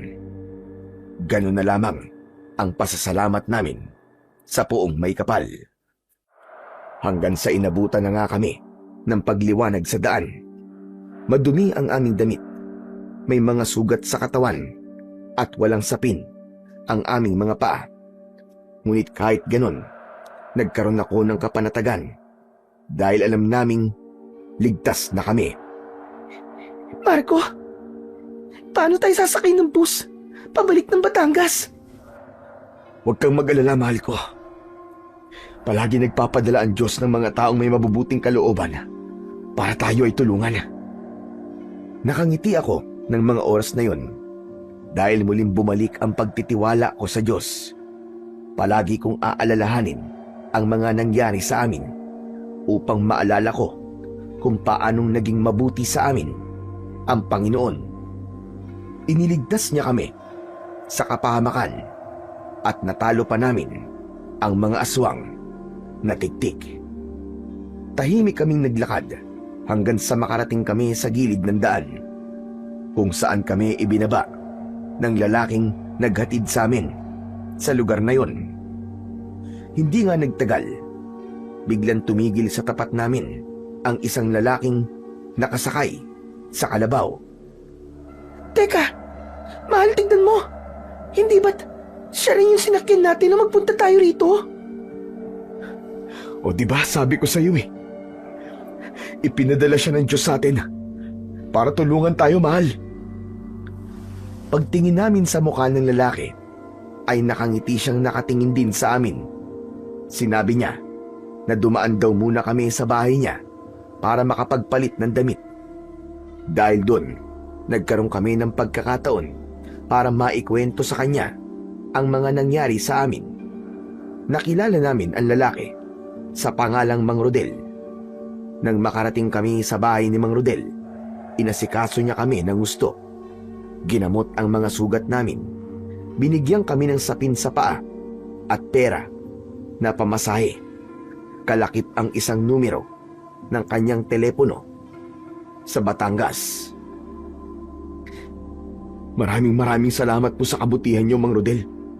Tatanawin po namin ito na isang malaking utang na loob. Nakangiting tumango sa akin si Mang Rodel at inihatid kami hanggang sa sakayan ng bus. Hindi nga po nagtagal ay nakauwi na kami sa Batangas. Natanggap na kami ng aming mga magulang nang malaman nila kung paano akong nakipaglaban sa mga aswang para lamang protektahan ang aking mag-ina. Pagkatapos ng mga nangyaring yon, hawak ko pa rin ang bote ng langis na ibinigay sa akin ni Lolo Agno. Ganon din ang mahiwagang martilyo na may agimat. Sa kasalukuyan po ay kasal na kami ni Amelia at magkasundo na ang mga magulang namin. Biniyayaan kami ng anak na lalaki na pinangalanan ko naman na Agno, sunod sa pangalan ni Lolo Agno. Ang pinakamasayang nangyari po sa buhay ko ay ang bumalik kami sa Batangas. Nagkita ulit kami ni Mang Rodel at natuklasan ko na isa pala siyang mayaman na nagmamay-ari ng isang malaking kumpanya ng patahian sa Batangas. Binigyan niya po ako ng trabaho bilang isang supervisor sa kanyang kumpanya. Bagay daw yun sa akin para matakot daw sa akin ang mga pasaway niyang empleyado. Ipinaramdam niya sa akin na kahit labas ako ng kulungan ay meron pa rin akong karapatan na magtrabaho ng maayos at marangal na hindi hinuhusgan ng iba. Kaya naman, sinuklian ko ng kabutihan ang mahalagang tulong na yon sa akin ni Mang Rodel.